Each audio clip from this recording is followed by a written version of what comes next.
Here we go. Awesome. So yeah, thanks for coming, guys. I'm super excited for this new series. Because it's the first one, I'll sort of briefly describe the format.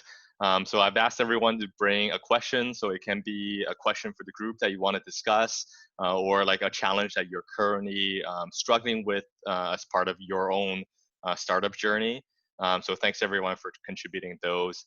And then basically the format of the talk is that we'll just kind of go around in a circle, each introduce our question, and then we'll have a little group discussion around it. Today's topic is about team building, customer engagement, and pivoting kind of all across the all across the whole startup process. I'll just start with mine. So for me, a bit of context, over the past week, I've been in the process of hiring a new contractor, and I actually just recently signed the agreement with him. So he's going to be starting on Monday. Super excited about that. But through this process, I've been asking myself, like, what are the good qualities to look for, especially in early hires, or like more broadly in, it could be a co-founder, it could be an early hire, whether that's a contractor or employee. And specifically with like technical hires, I'm quite curious on what everyone's thoughts are. What are your favorite questions to ask a interview, whether that's like a technical or non-technical interview? And like with those questions, what are some of the answers you've seen, and like how do you assess those answers for like, are they the right qualities for your company? Cool. Are you going to start that? For me, I think for my process, like what I did was, like I didn't really have a formal technical interview in the sense that like we wrote some code in an hour or something, but I did ask every candidate to submit like a sample work product. So like code that they've written before that was not under NDA, that they can share with me as a representation of their style of coding. So there's the example work product I looked at, and then also in the interview, in addition to sort of introducing each other, I did go through like a kind of problem-solving mock simulation. So I think those are the two biggest pieces that for my evaluation. With the code, that they sent me, I mostly was looking for how readable it is, how well structured it is. I think from my experience working with engineers, like for the most part, like people going into engineering because they're really smart and they're good at solving problems. But where I see the biggest variation is in terms of their ability to communicate complexity and the technical aspects. So they may be very brilliant, but if they cannot work with me or in a team, that makes their contribution a lot more limited. With the problem-solving mock-up, I was mostly looking for just their ability to work under uncertainty. Like I'll give them a prompt and I'll sort of explain. Usually the problem is something they would actually be working on if they do come on board. And I give them some context, but for the most part, like there's a lot of open-ended questions. So I was looking for what kind of questions they're asking in order to dive into the problem, and also whether they're able to break the problem apart into discrete categories so that it becomes a lot more manageable. So that's kind of, I don't want to color everyone's answers. that was just my approach. That's pretty, it looks like you've thought about it a lot and you had quite a bit of experience doing that. A little bit, yeah. Have you done interviews, Zorzar? Like, Yeah. So I've hired contractors, also hired some early employees. I would say, let me talk more about the employee side of things. I think that one people tend to cover less. For me, trust is key. Like if you're trying to hire someone, even if it's your first employee, but maybe they're not on a full-time basis, if they have the potential to be your first employee, if you think that role will grow into something that's going to become an integral part of your company, like you need to be able to know that you're going to trust them. And so for that means either you know them personally and you either work with them, or you know them in a work capacity, Your friends are not always the best candidate because they may not have, a great work ethic or something like that. Or if you don't know anyone yourself personally, then they come highly recommended to you from someone that you respect.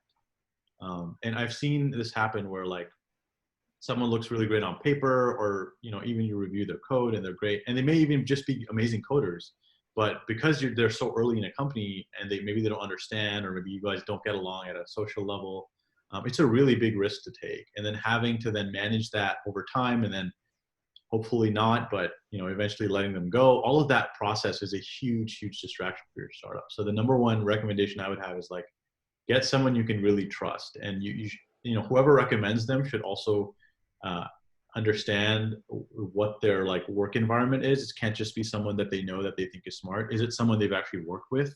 Like, you want to see them in different environments. How are they under pressure? How are they in like creative environments? How are they at just writing code? You want to evaluate them, because at a startup they're going to get hit with all sorts of different things. And so rather than trying to design a perfect process where I ask the set of perfect questions, because that's just not possible, I try to kind of defer that and be like, do I know someone that I know I've worked with, or does somebody else know someone that I've worked with? And then when it does come down to questions or interviews, for that first employee, I treat it less as a process and more as a conversation. So maybe you'll have coffee with them. It'll be, over a week.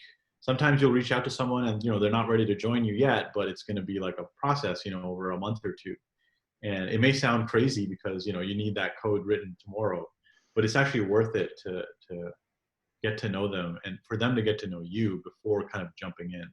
Because again, it's a huge risk, especially with that first employee. Contractors are a little bit different, but with that first employee, you really don't want to take that risk without knowing enough information. What are some of the channels that you use to potentially find an employee or a contractor? And like you've mentioned friends already, or like friends of friends. Are there any other channels that you go to? Yeah, one thing I've personally done is if you're in communities that are high trust. So for example, maybe you were part of some accelerator program, or maybe you're part of like a group of people that are like X, whatever company you're in, right? Like X Uber or whatever. If there are these like groups that are relatively small, but they're high trust, you all share a bond, you all kind of know each other, respect each other. It's good to reach out to those as well. Maybe you don't know someone personally. So for example, I'm part of a bunch of different groups like ex-Google groups or YC. Just reach out to them and be like, that that's a trusted group of people that is also kind of in a similar boat. They'll probably be able to evaluate people the same way you would too.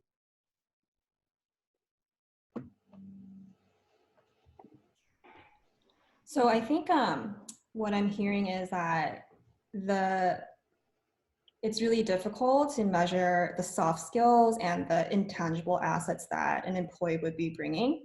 And some of the ways that you can actually measure these qualities are through recommendations and referrals, and also by building a relationship prior to building that actual working relationship. Are there some other ways that you guys have tried to measure those soft/intangible skills?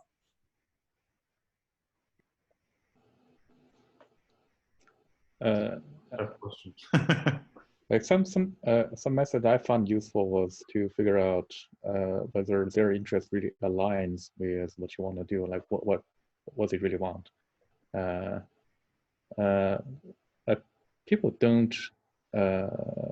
Some people don't plainly tell you the truth at all, but some other people do. Like there are some people who may just tell you, okay, I just really interested in what you're doing. It seems to be really interesting, and I like you, etc. But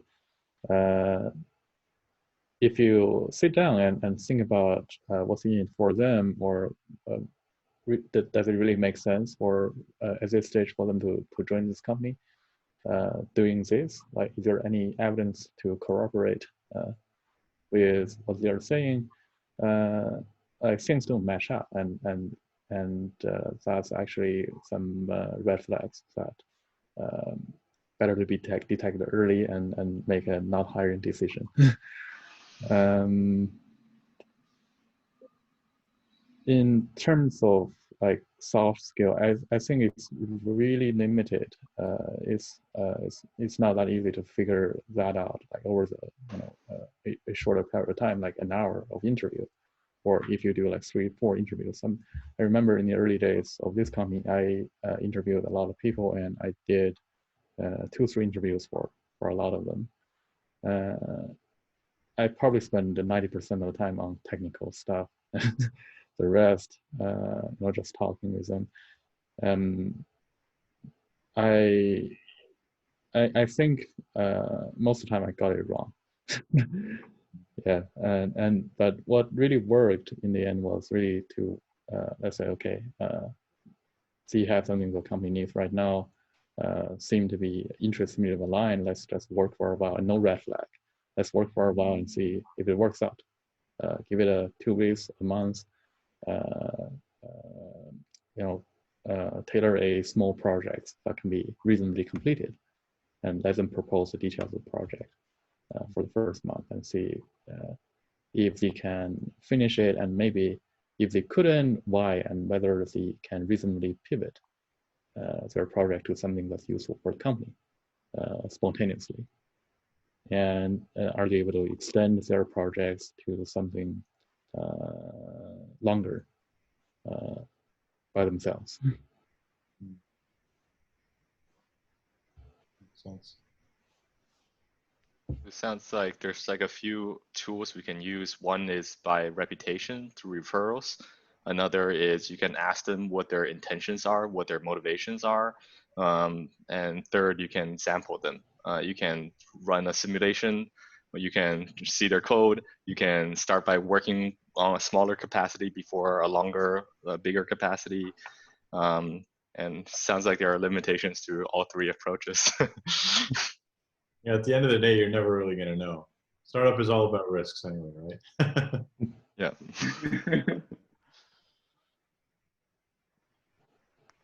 What about in terms of co-founders? Like, what would you say is like your ideal co-founder? What would he or she look like?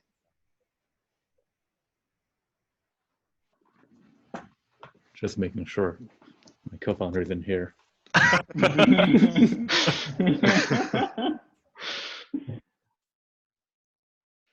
Sean, what's your ideal co-founder?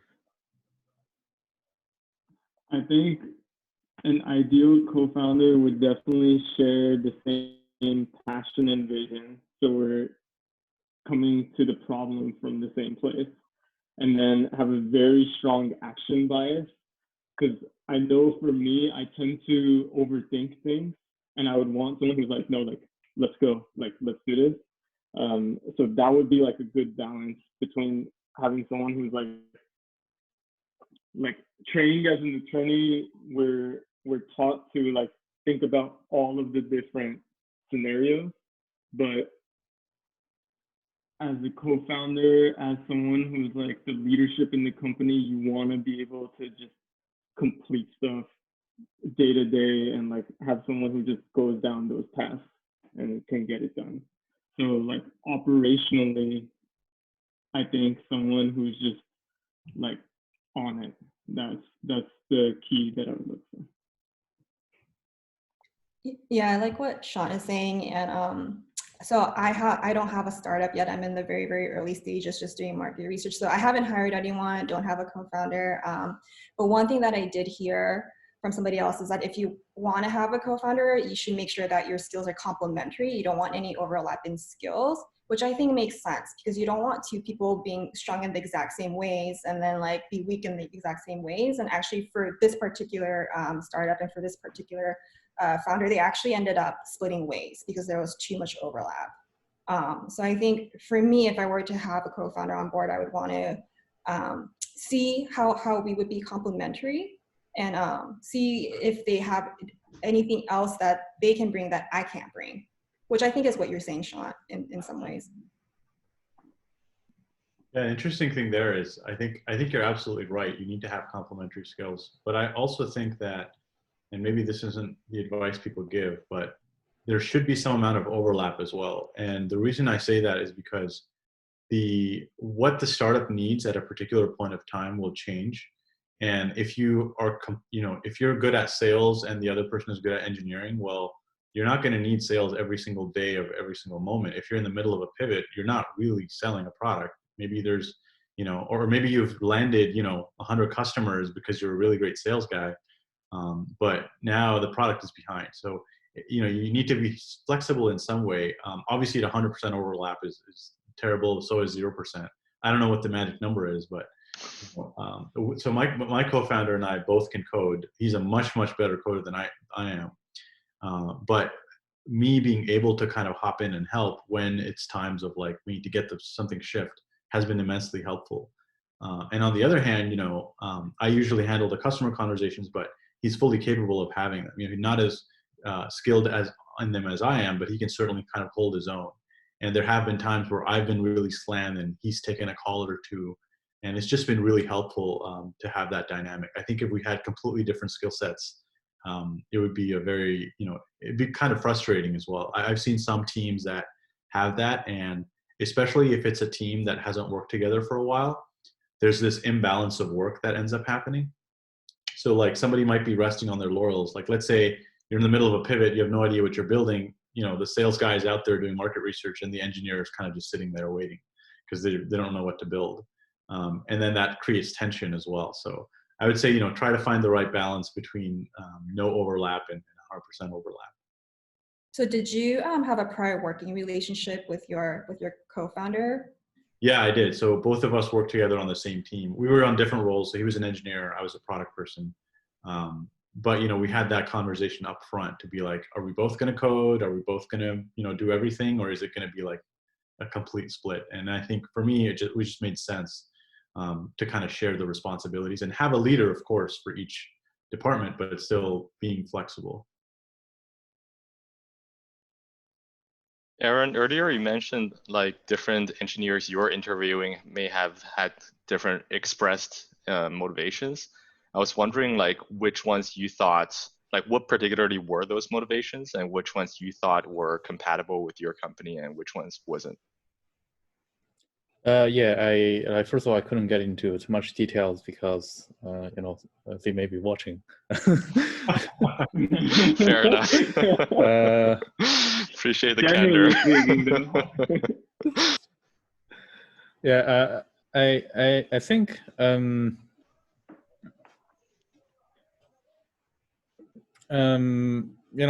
some engineers just want to do some interesting technical work. Some other engineers just want to find some kind of high-paying job to maybe see if they're in a difficult financial situation, but they wouldn't be very candid with you.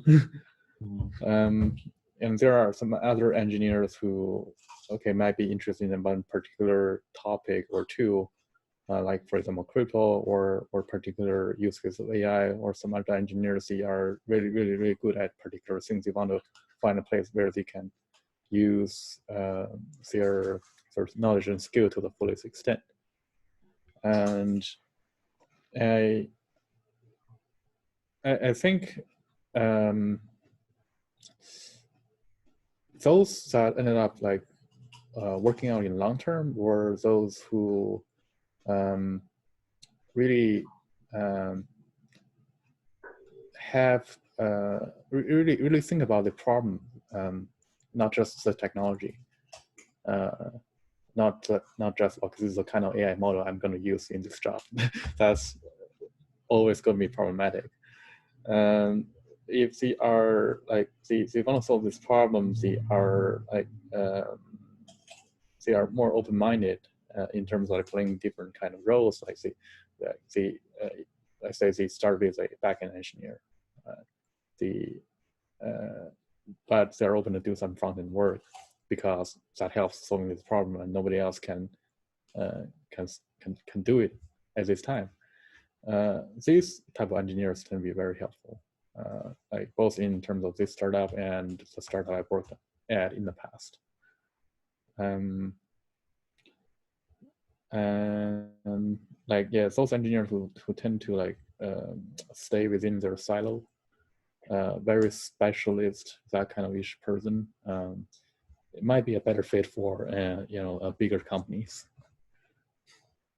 I see. So I think you mentioned about 3 or 4 motivations, so including wanting to do great work, whether that's to solve a problem or to do great technical work. You mentioned about wanting to grow, whether that's learning about a new industry or doing a new type of work. And you also mentioned about financial compensation as being a motivation. So it sounds like the growth mindset and also the problem-oriented mindset are most compatible with what you're doing. Yeah, and reasonable amount of curiosity to explore other things they haven't done before. Makes sense. Awesome. Thanks for the input, guys. I actually have a follow-up question. Is that okay? Yeah, of course. So for those of you guys who do have co-founders, how much of your respective roles did you guys iron out before working together? And what would you say, like, what are the points that you think for sure need to be ironed out in order to set expectations of like sharing this role? Yeah. Yeah, maybe you can take it first. Yeah, I would say iron out everything. And so what me and my co-founder did, even though we knew each other, we've worked together before, and that was like a high trust relationship going in, we wrote everything down. Like we had email where I listed out like, this is what we're going to do. This is our commitment. We're not going to quit before, 2 years, whatever. If, everything from like, what kind of an exit would we be okay with, to like, who's going to do marketing, who's going to do, like, everything was laid out and agreed upon before we started our relationship. And in our case, we never looked at it again. And that's the most optimistic scenario. Like we just worked so well together that I don't even remember where those documents are. I could probably find them if I wanted to. We've never looked at them again. But more than likely, you're going to have some issues, right? It's not going to go perfectly all the time. And if you don't have a prior agreement, it's just going to be extremely messy. And I've seen this so many times. So iron out like anything you can think of happening, like talk about it now. You don't want to talk about it when it happens, when emotions are high. You want to talk about it when like you're at like a high point in the relationship, either like right away or shortly after, ideally before you get involved. Just to set expectations. I wouldn't leave anything to like assumptions, because people are, whatever you don't write down is going to be an assumption that somebody makes, and most of the time the assumptions are different, and you want to find that out early, not late. Yeah, I agree with this. And by the way, back to the point of like hiring people, I think setting right expectation is also like important factor. That's why experienced people generally work better, because for new grads, they don't know how to set the expectation, and you sort of have to figure it out for them. And it generally it doesn't match with the expectations. That's when things go wrong. Like with co-founders, sometimes in our case, we like one person just naturally fit into some roles, another person just naturally pick up other roles. Like I think this is one of the ideal scenarios in which there is very little opportunity for a dispute. Like, okay, we both want to do this, let's figure out who does it better. Or nobody wants to do this piece of work, right? Nobody wants to pick it up. I think if in the scenario where there are two founders like run into this kind of situation, it's really important to figure that out before you guys go any further. Or maybe have a third co-founder. Yeah, I've been in like a previous situation where I was a friend of a friend, and then there was another friend of a friend who was also in the startup, and there was a falling out when nothing was like really ironed out, and it definitely contributes to like a lot of pain and difficult conversations. So I think having like an upfront conversation before going into this, which is like a serious commitment. And I like the idea that like there's our head with like, hey, we're doing this 2 years no matter what, and like here's what we're going to do. That to me is like you're able to commit what you need to. In the scenario that I was in, there was one of the individuals had another job and they were trying to balance it with the startup, and then that contributed to some issues on like, hey, we never actually discussed what I was supposed to be committed to, so why is this an issue now?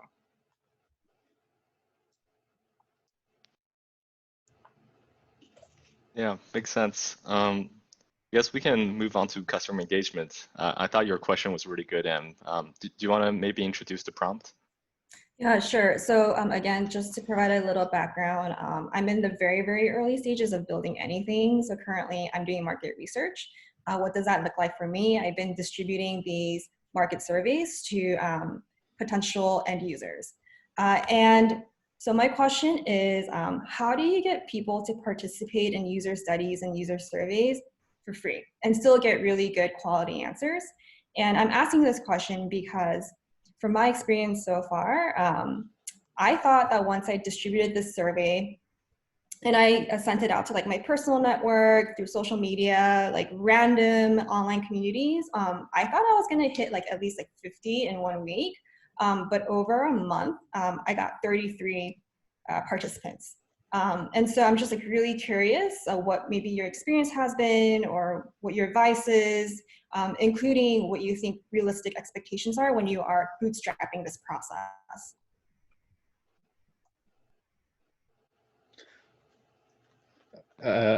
I think for it to work, the people who is participating must get some immediate benefit. Like there are companies sending me surveys and says there's a high chance you're going to get $50. I always fill out that survey if it is relevant. But a lot of times turns out I'm not qualified because I'm not in particular role. So I think these are like professional survey companies who they do a lot of vetting to make sure if every participant is actually getting some money out of this, they gotta be providing some qualified, relevant answer. Like they gotta be like doing in particular roles. These are the target audience that you intend to collect answers from. And there are some other times when I do a survey, like for example, I want to access a particular report, like some information that's really valuable for me. But to say, okay, we are not going to send you this report until you fill out this survey. And if it only takes me like 2 minutes, I'll be like, no problem. Then I leave my email address and they'll probably have more surveys later and more information. Yeah, this kind of, it seems like a fair deal every time. Yeah, I have a very. Yeah, like what? Go ahead. Go ahead. Okay. I was just gonna say I have a very opinionated view of this topic. I think as an early stage founder, forget about trying to get quantitative analytics yourself. There are people that do this for a living and they do a much better job, and the amount of effort needed to get a statistically significant result is too high. Like it's just not worth your time. Go to Gartner, go to like these places to get like quantitative information. Your job is to get qualitative information. That's things that these Gartner and these companies don't give you. And in fact, those are the opportunities for you to learn something about the industry that nobody knows, which is how you build your startup. And so I have personally, I've tried them. I've never found surveys to work. I've never found anything that's like, here's a link and do something. Like, never works. It's like you spend a lot of hours on it and it just doesn't work. The best way to get into it is to first to acknowledge, and I don't mean this to like speak ill of anyone, but you don't know what you're doing. Like, nobody knows what they're doing when they start off. I didn't know what I was doing. And so your goal is to try to get a holistic understanding of the industry or the problem that you're trying to solve. And so when you think about quantitative surveys, they're more about like, you kind of know most things and you're trying to test one thing or the other. Qualitative surveys are a window into the person's life. And that's the kind of data you need. And so the best way to do that I found is just ask for people to have a chat with you. If you're selling data, if you're selling a product if it's a consumer product, like go to the Starbucks and talk to people and just have an open-ended conversation with them. Structure it in some way, but don't make it like a survey. Just talk to them. and that'll give you the best data.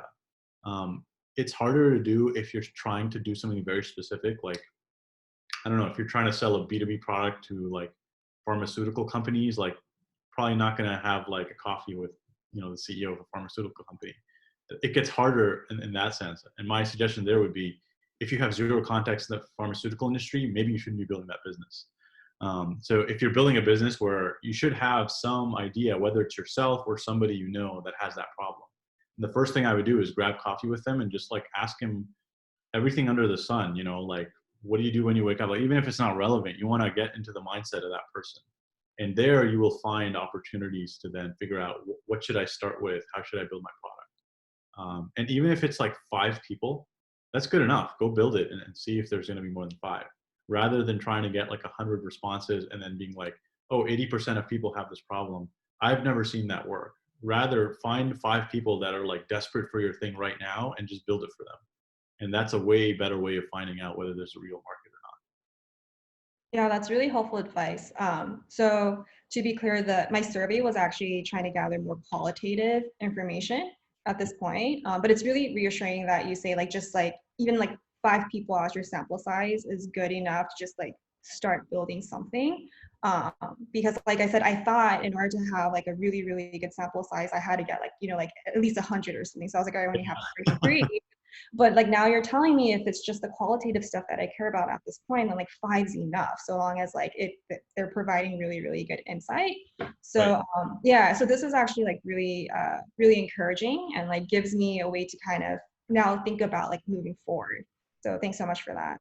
Yeah, and I would just to add to that, like I think that the key is the amount of depth you get from those 5 people, right? You don't want that full 5 people to just have like, you know, for example, if you have like a text box that's like, what problems do you have, you know, printing?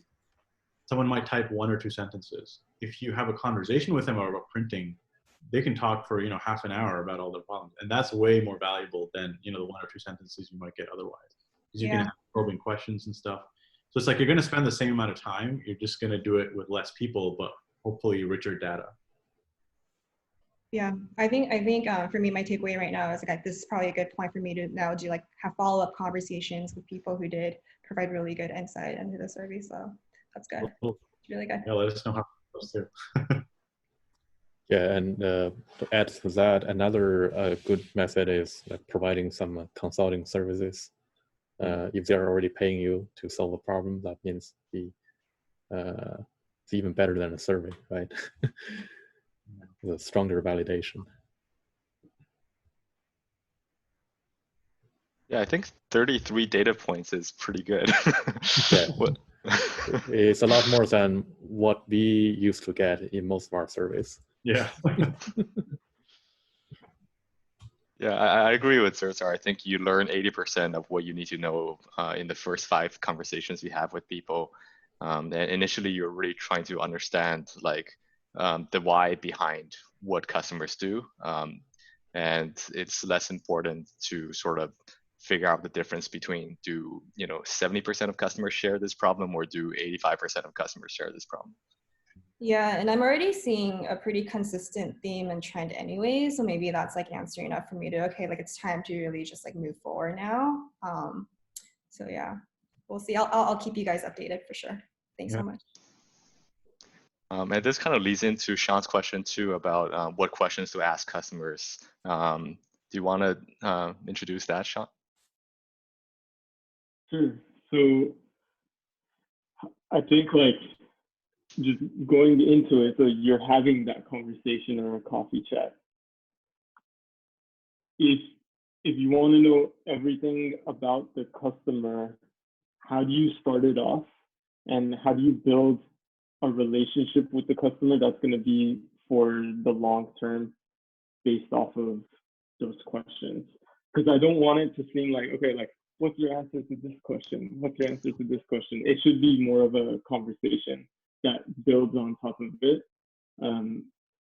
Is there like a general starting place, or is it very specific depending on the industry when you're trying to understand who is your customer? I guess Yeah, I'm kind of curious, like Zerzar, coming from like, I know you did a lot of customer interviews. Like, what were some of the most fruitful questions that you've asked your customers? Yeah, I mean, specifically, yeah, it depends on like what exactly your problem is, but the general advice I have is like broad is better. So like, don't ask them, hey, do you like the color of this button? It's like that's not going to help you at all. Yeah. You want to ask them like broad to the point of like they don't even know what you're trying to ask. That's good, right? Like, you know, asking them like, for example, again with my stupid printer example, like rather than saying like, hey, do you have problems with your printer? It's almost like a leading question. You're not going to get a lot of responses. I would ask like, hey, what are some of the most frustrating parts of your job? And I will watch for whether the printing comes up. And if it doesn't come up, that's a data point already. Maybe printing's not a big problem. And if they volunteer that information, then I can kind of zoom in and say, what about printing? And again, I'm not asking like, oh, you have problems with printing? Would a feature that like you press this button and this happens, will it work? Like, is it good? Like, you don't want to ask any types of those specific questions. You just want to kind of almost like a therapist. This is maybe a weird analogy, but you know how a therapist, they're just like, and how does that, Tell me about your problem. how do I even answer that, right? It's like very general. And the point is like, think about, you know, the whole point of your conversation is to probe about whether what you're solving is a real problem. If you volunteer the problem, you've already lost because you don't know if it's a real problem because you already made the conversation about the problem. You want to kind of set the tone and see if the problem comes up. And that's, so my general advice would be like, make it as broad as possible. Okay. So I tried doing that and I found it really awkward to execute. I don't know if part of it's because like for what it is I'm doing, like people kind of from my profile, they know like I'm a patent attorney and I'm talking to other patent attorneys. So naturally the expectation is a little bit higher that, you know, I shouldn't be asking questions like, so how do you write a patent? Could you walk me through how you go about writing your patent application? So I guess in those cases, you know, I don't know if you ever had awkward conversations where people are confused by really broad, open-ended questions, and how do you approach those? How do you deal with that?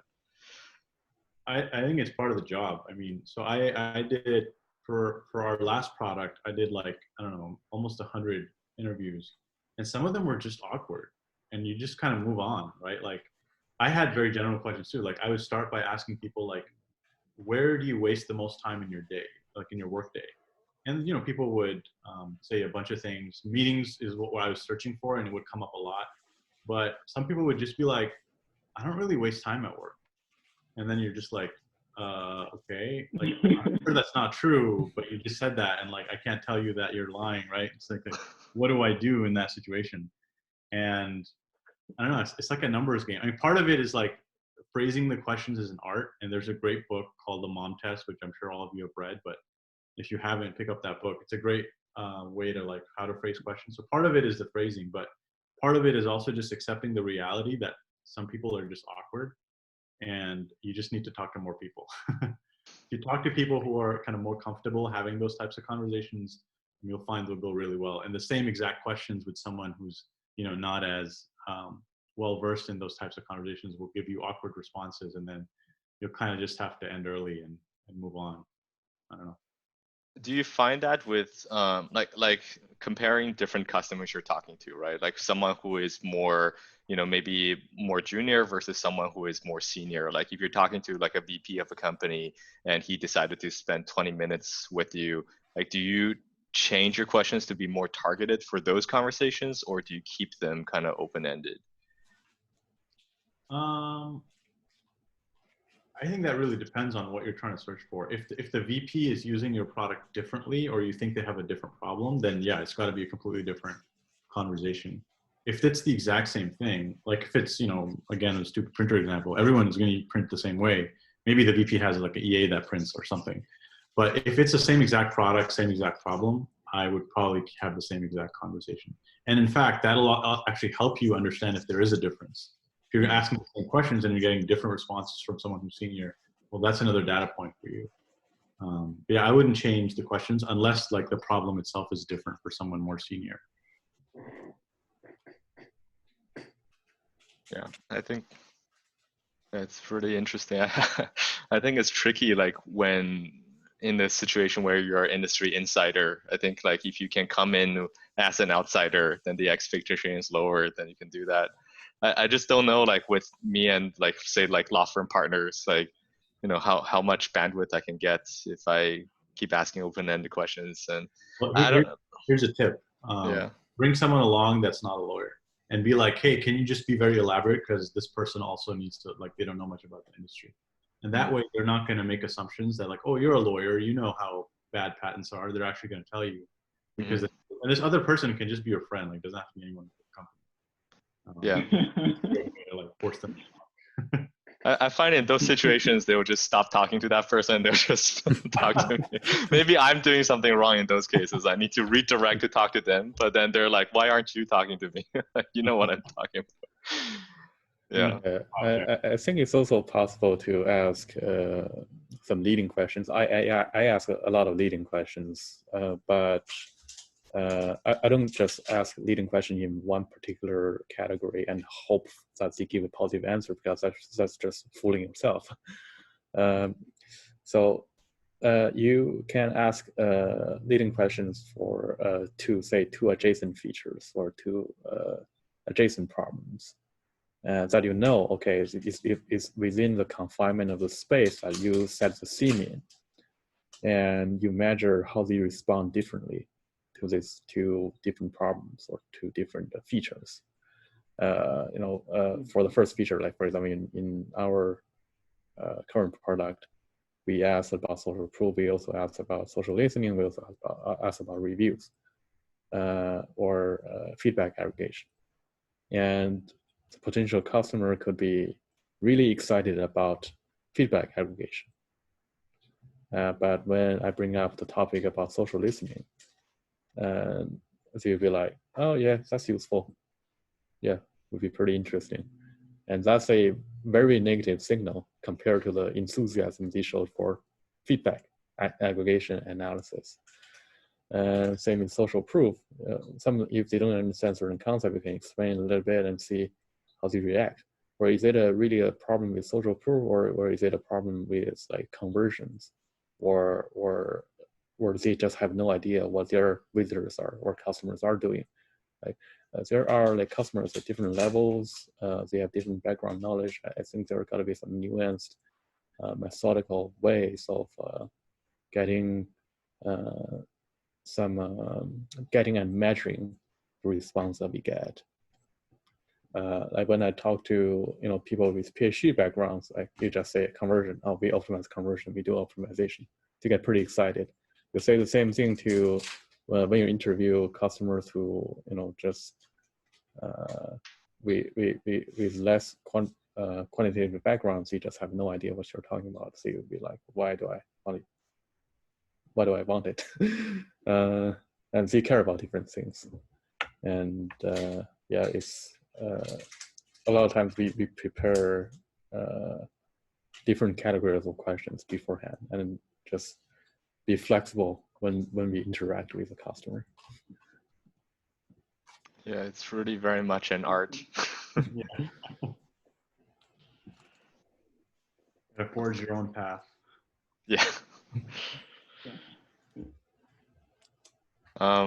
So I guess we'll go ahead, Sean.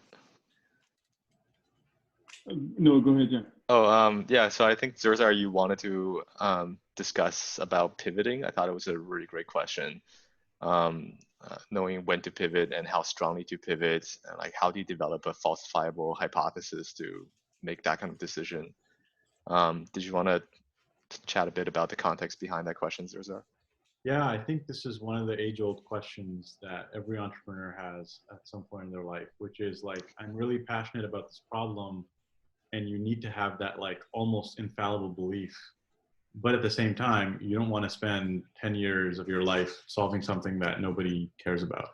And so my question is like, what are some of the things that you guys have found useful in evaluating and just being honest with yourself and being like, should I keep doing this idea or should I stop and do something else? And if you've ever actually like made a decision to do something else, how have you thought about like am I going to go from like manufacturing to healthcare, or am I going to like stay in manufacturing and do some other problem? Like, how do you think about the scope of possibilities after you maybe decide to pivot from your original idea?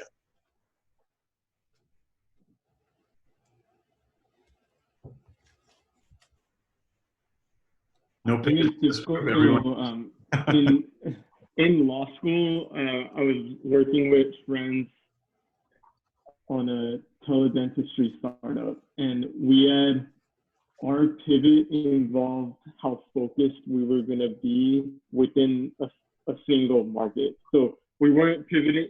We decided to pivot to a broader use case of like basically providing teledentistry services to like a immediate first customer, rather than a second opinion model where you would get a customer after they've already been treated by a dentist or seen by a dentist, but aren't sure if that is like, if they got the best advice, right? Like they're thinking like, oh, can I see a second dentist to get better advice?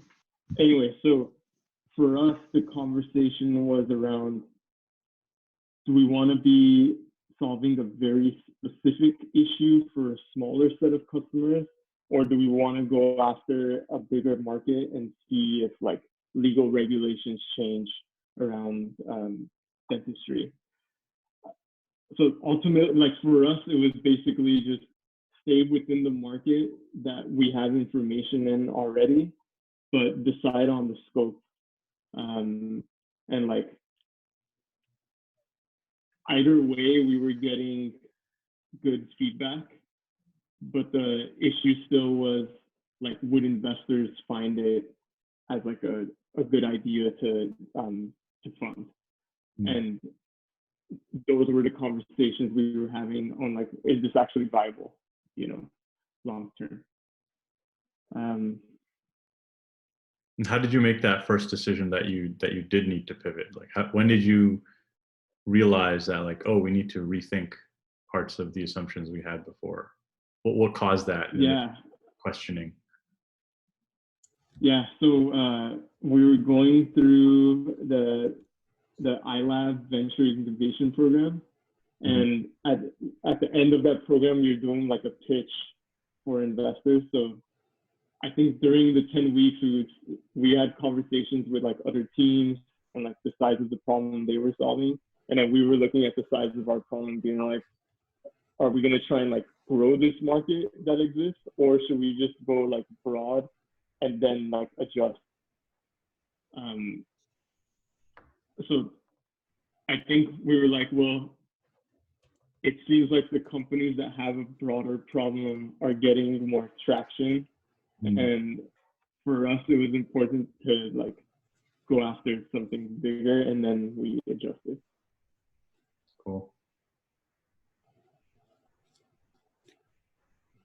Yeah, I think this distinguishing between like big pivots and small pivots, like big pivots being sort of, you're doing a whole other business, small pivots being like you're kind of doing something a bit more specific. Like I think for me, I made some small pivots in response to customer feedback, starting out with more proofreading features, because like those are some features that customers are currently responding to, and then sort of saving drafting features for longer term goals.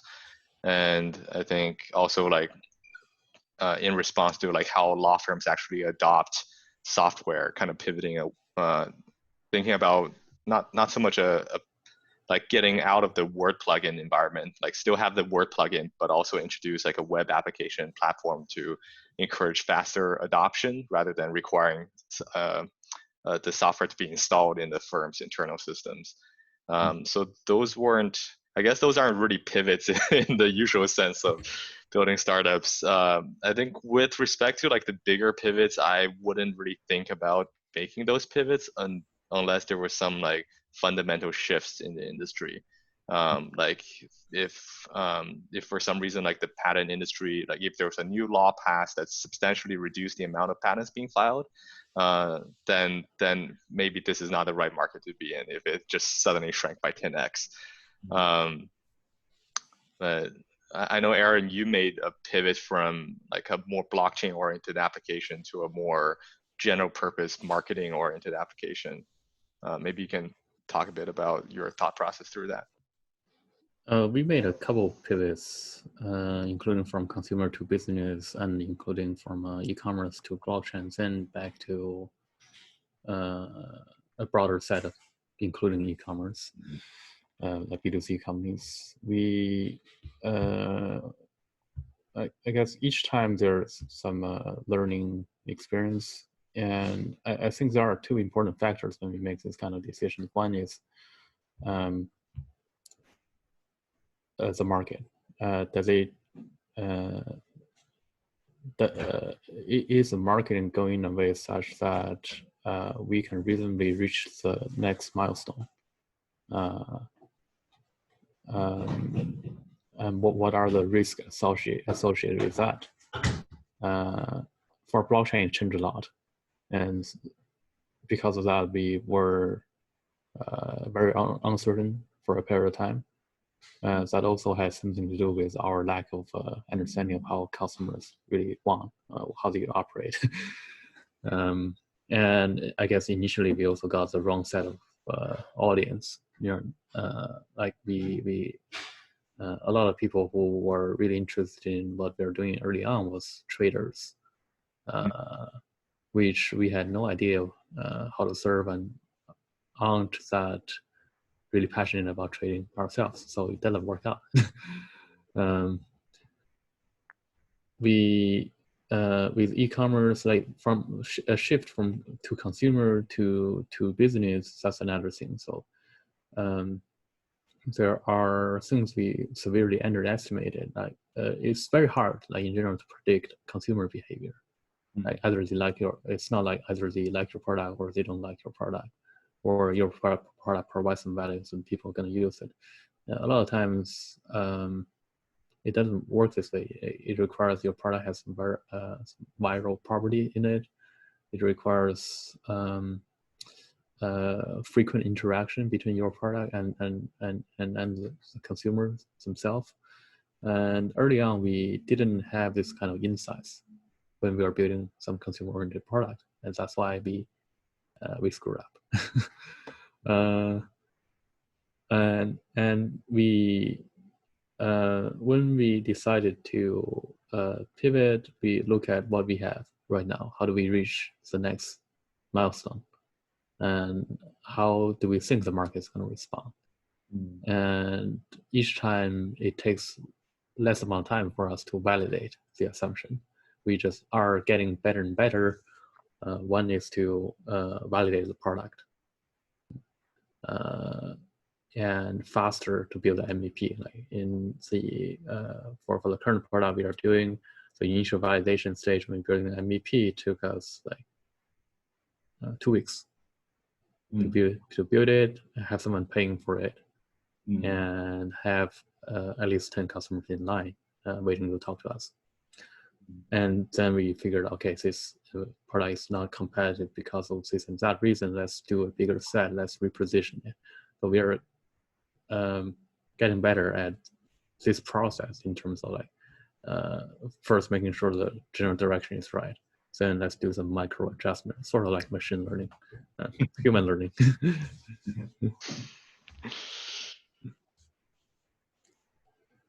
What is your current thought process? There's our own, like, when is the right time to pivot for your company?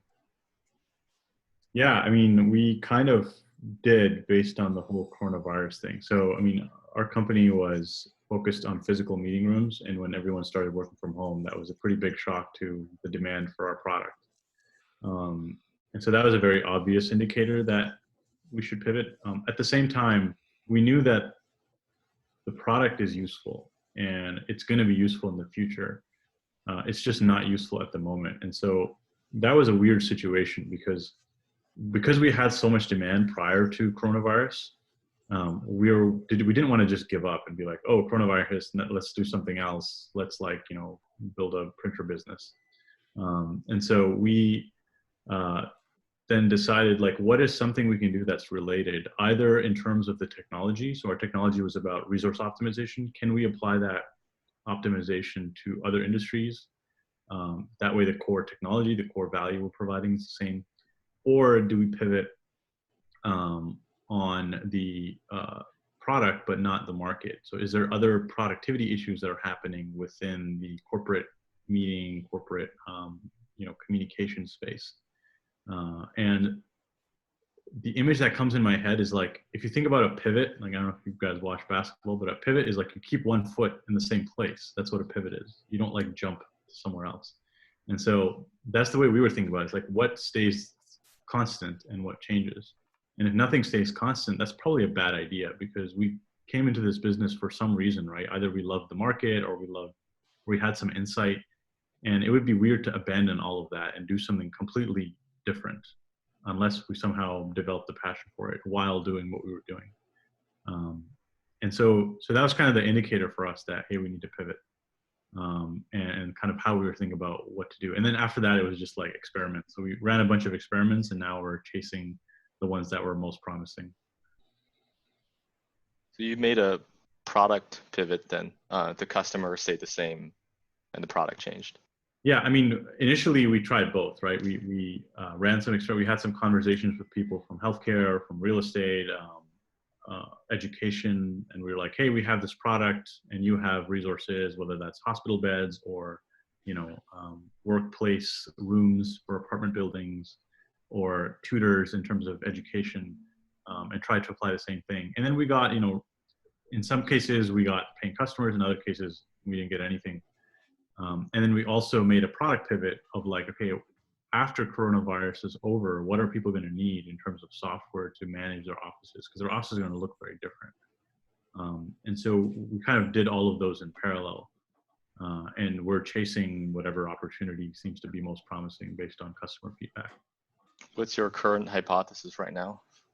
Yeah, I mean, so we built, or we're in the process of building a software that helps employees book work desks. So as people come back to the office, they're going to completely change their floor plan. Nobody's going to have assigned seating. All the desks are going to be 6 feet apart. People are not going to be required to come to the office, but they'll optionally be able to. And so that environment is very, very different. And so we're building software that helps you, if you decide to come to the office, book a desk, pick a desk that's close to coworkers, look up coworkers, whether they're in the office or somewhere else. And then in the back end, also do all sorts of different things like analytics on how many desks you need based on demand, contact tracing in case somebody gets sick, like were they in the office, who did they meet with, who did they talk with. So far, we've found customers are thinking about it the same way as we are. So hopefully that's the direction we'll go in. Otherwise, we'll have to pivot again. It's tricky to get the timing right, I think. Yeah. So it makes sense for a great use case right now, I think. Yeah, I guess it's each time pivoting, it's important to figure out what assumptions went wrong or what we did wrong for last time. Like there are different level of risk in the assumptions. And what we learned is like making an assumption about the market or where the market is going is a pretty bad idea. It's the most risky assumption. Right? Yeah. Like, if not stupid. I think some people would call that stupidity opinionated.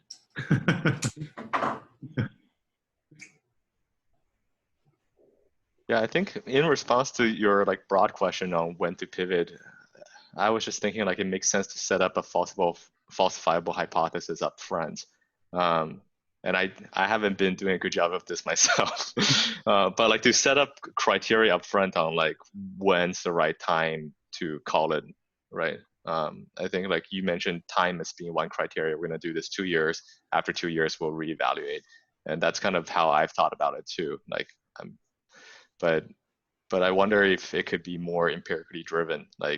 We're gonna build a product up to this state, send it out to this many customers, and if it doesn't hit the thresholds, then that's the market telling us whether this is the right direction to proceed. I think Aaron, you were kind of experimenting with that model recently.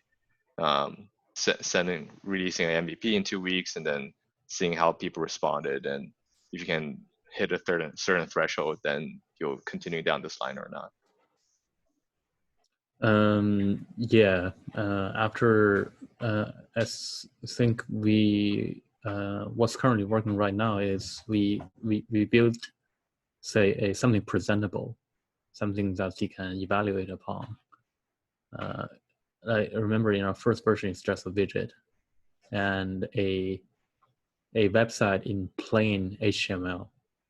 Like, it's just a bunch of H1 and P's with no styling at all. And I just write down what this product is supposed to do. And I share it to some people. Some people just are totally don't get it. But some other people think it's pretty cool and are even willing to pay a deposit to be able to use it in the future. And then I observe, does it really does it really solve their problem? Does it make sense? I talk to them, I get some opportunities to really understand their problem and what they want, in addition to this widget. And then I go to the next iteration. I refine the website and maybe we use some plugins, and because of that, we are able to reach a bigger set of customer. Customers who generally don't respond to a really ugly HTML page, but would respond to some workable plugin or some website with some reasonable graphic to show them what's going on. And then we talk to them more and understand the problem better and understand the inclinational payment or criteria for payment. And then we figure out what was the errors in our previous assumption. Like, for example, we thought, okay, social proof, cool, everybody wants to do it. Turns out like some people don't want to have want to stay aloof a little bit, but really still very care about what people think about them. So for them, review and feedback and be able to analyze them and share a selective amount of reviews and maybe, like, in the end, optimize performance a little bit through some methods. That's important. Be able to see the analytical result. And then we adjust the messaging on the website and figure out the customers' communities. Where can we do some code reach out? Where can we just post something and people will just automatically respond? And talk to more. And we are still like repeating this.